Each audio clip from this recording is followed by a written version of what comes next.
Good morning, student. In previous class, we already revised the 8th standard syllabus related to geometry.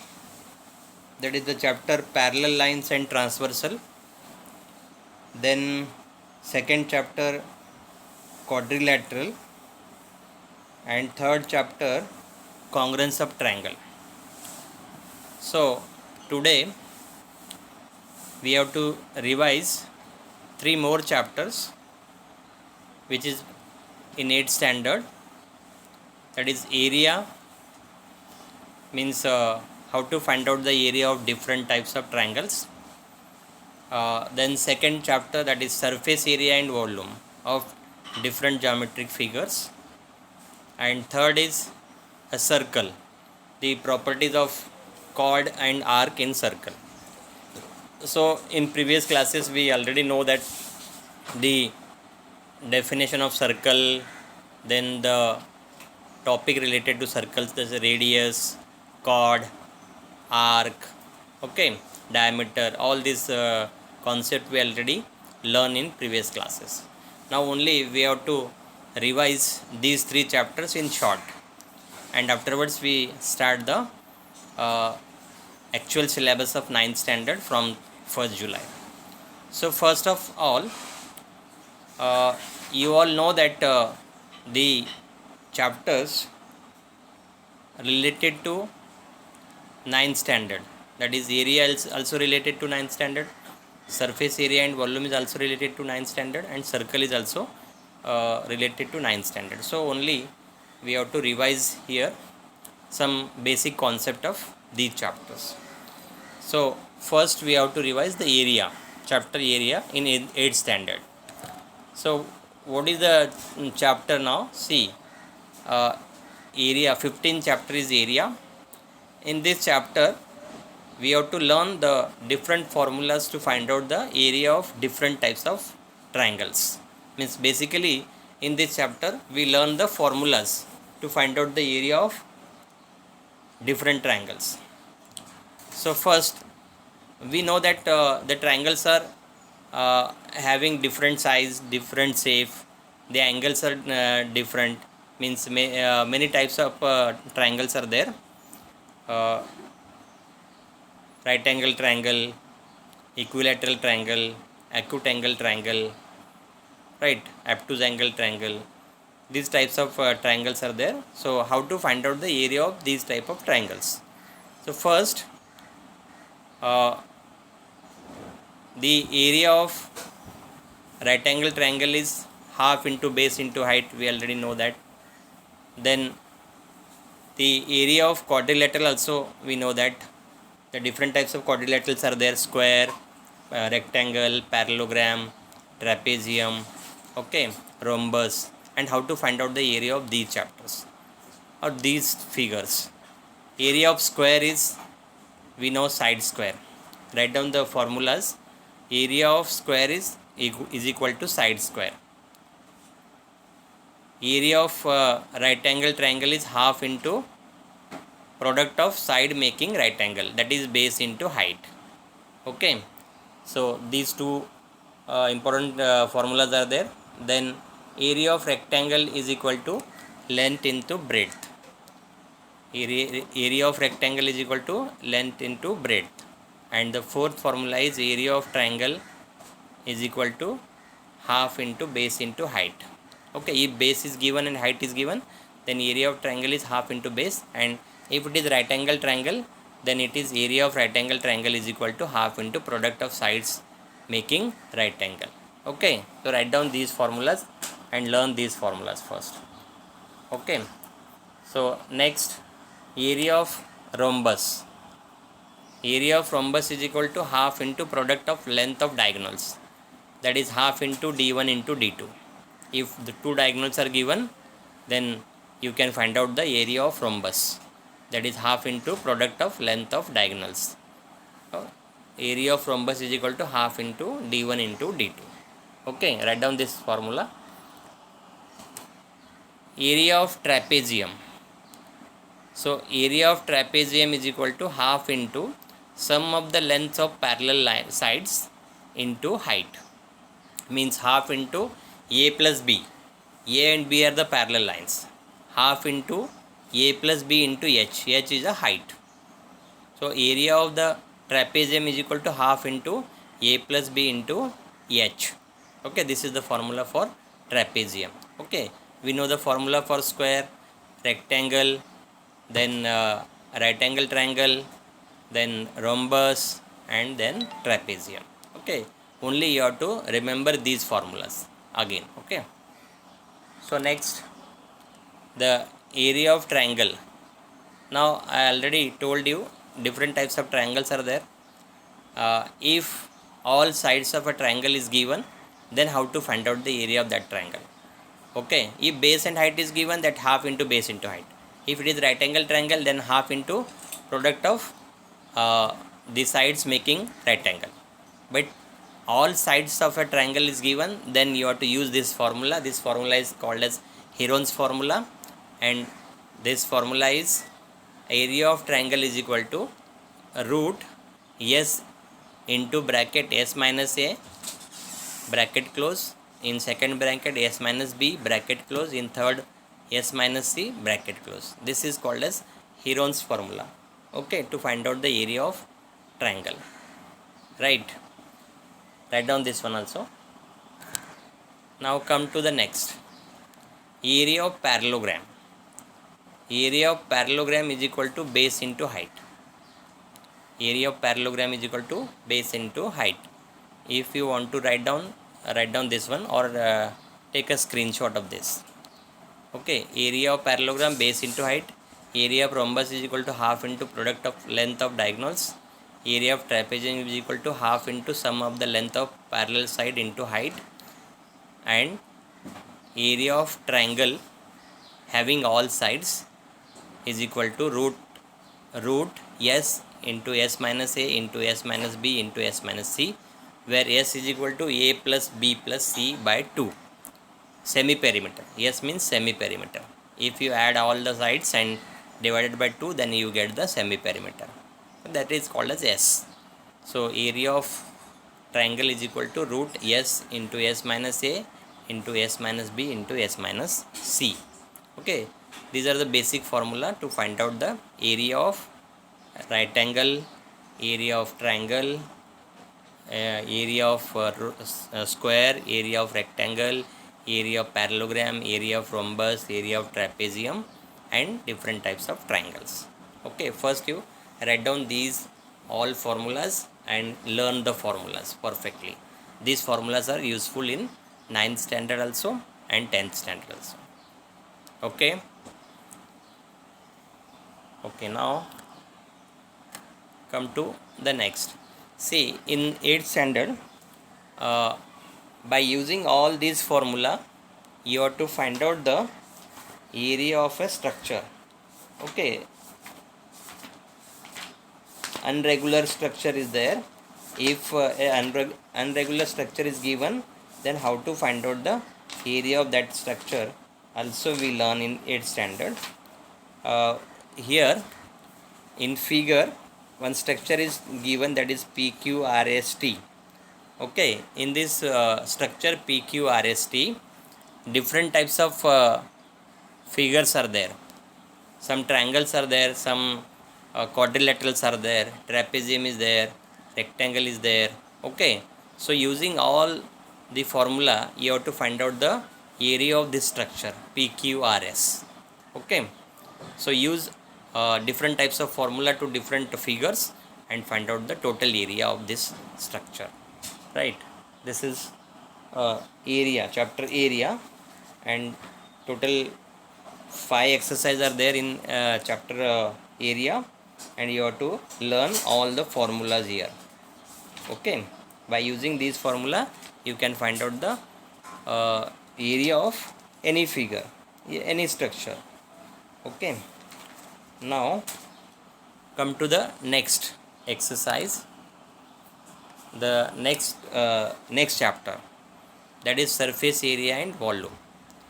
Now in this chapter also, you have to find out the surface area of different geometric figure and volume of different geometric figure. Here also you have to learn the different formulas.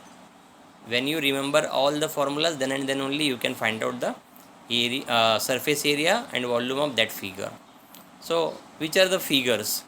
The first figure is cuboid. Okay, now you have to find out the surface area of cuboid, curved surface area of cuboid, total surface area of cuboid, then volume of a cuboid. Okay, here the formula for total surface area of cuboid is 2 into bracket L into B plus B into H plus L into H. This is total surface area, and the total surface area of cube is 6L square. Total surface area of cube is 6L square. Okay, now curved surface area is again there, 2 into L plus B into H here, and the curved surface area is equal to 4L square in cube. So two figures are there, one is cube and other is cuboid. Cuboid is also known as cube when all sides are equal. All sides are equal, all faces are congruent, then that cuboid is called as cube. So total surface area of cuboid is 2 into L into B into plus B into H plus L into H. Curved surface area of cuboid is 2 into L plus B into H, and the total surface area of cube is 6L square, and the surface area of vertical faces of a cube is 4L square. Okay, total surface area is 6L square and vertical surface area is 4L square. Okay, this is for surface area of cuboid and cube. Now see the surface area of cylinder. Second figure is cylinder. So in cylinder, the total surface area of a cylinder is equal to 2 pi r plus 2 pi r into H plus r. This is total surface area, and curved surface area is 2 pi r h. Curved surface area is 2 pi r h and total surface area is 2 pi r plus here r plus h. Okay, here r is radius and h is height of the cylinder. Okay, now this is third figure. See, curved surface area of cylinder is 2 pi r h, total surface area of cylinder is 2 pi r h plus r, and volume of cylinder is pi r square h, and the volume of cuboid is L into B into H. Volume of cuboid is L into B into H, and volume of cube is L cube. Volume of cube is L cube. Now you have to take the screenshot of this. Curved surface area of cylinder, total surface area of cylinder, and volume of cylinder. Okay, now next properties of the next chapter is a circle. Here we already know what is the circle, then what is radius, what is diameter, okay, what is chord.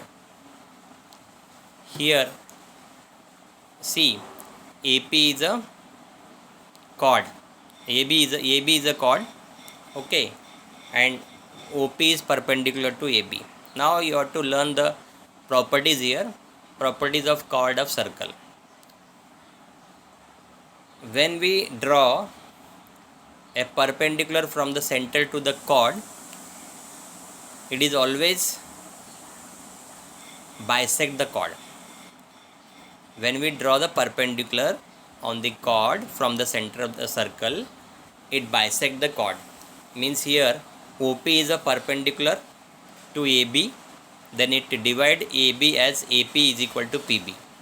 Okay, the perpendicular drawn from the center of the circle, center of a circle to its chord bisect the chord. This is the property. This is the property of chord. If we draw a perpendicular from the center to the chord, then this perpendicular divide the chord in two equal parts. That is bisect the chord. That is AP is equal to PB. If OP is perpendicular to AB, then you can say that AP is equal to PB. Here see, if this is perpendicular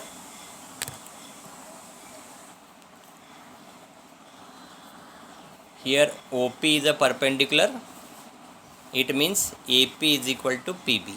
Okay, so it bisect the AB. Write down this property. Property of chord: the perpendicular drawn from the center of a circle to its chord bisect the chord. The perpendicular drawn from the center of a circle to its chord bisect the chord. We have to prove this also. So this is the property of chord. Right now,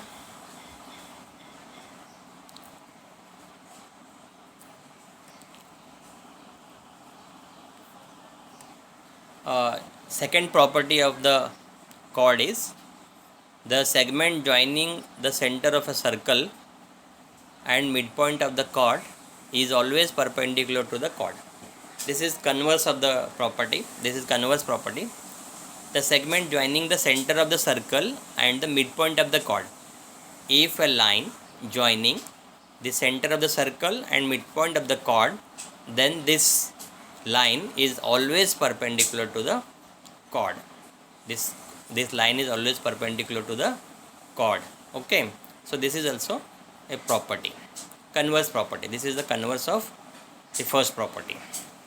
Okay, now see, one more concept is there: chords, chords and arcs. So in circle we know that we can draw different types of arcs. Some arcs are called as major arcs and some arcs are called as minor arcs. Okay, if we draw the semicircle arc, then its central angle is 180. Okay, and if we draw the arc of 60 degree, then it is called as minor arc, and remaining is a major arc. Here see, in this figure, here AD is one of the arc, AD is one of the arc, DC is also a arc, BC is also a arc, XB is a arc, and AX is also a arc. Right now, the measure of arc is equal to the measure of central angle. For DC, this is the central angle. If this central angle is 70, then this measure of DC is also 70. Okay, now AD is called as minor arc, DC is also called as minor arc, BC is also called as minor arc, and AB is also called as minor arc. Okay, if we consider AD is a minor arc, this AD is a minor arc, then remaining ACD is a major arc. Okay, and the total measure of whole arc is 360, and the measure of semi arc is also 180. Okay, means two semi arc consist of a total arc, so it is 360. Okay, and semicircle arc is called as 180, having the central angle 180. Right, and all the arcs in a circle having the measure 360. Okay, if one of the arc is given, you can find out the remaining arc. If one minor arc AD is given, let it is 100. Okay, let the AD is given, it is 100, let it is 100. Okay, then what is the remaining arc? ABD, it is 360 minus 100, means 260. In this way you can find out the different measure of different arcs, and the measure of arc is equal to the central angle. Okay, if central angle is 70, then measure of that minor arc is also corresponding arc is 70. Okay, in this way you can find out the different types of arc, the measure of different types of arc. Okay, if you have any doubt, you can ask me. Okay, so in this way we completed the all chapters related to 9th standard, belonging to geometry and related to 9th standard. Okay, you have to revise all these three chapters again, if any doubt you can ask. Afterwards we will start the actual syllabus of 9th standard from 1st July. Okay, and if you want to clear your doubts, I have different videos on the channel. You can see that videos and clear your doubts. Okay, so best of luck. Again we will start the live online lecture on 1st July. Thank you. Okay.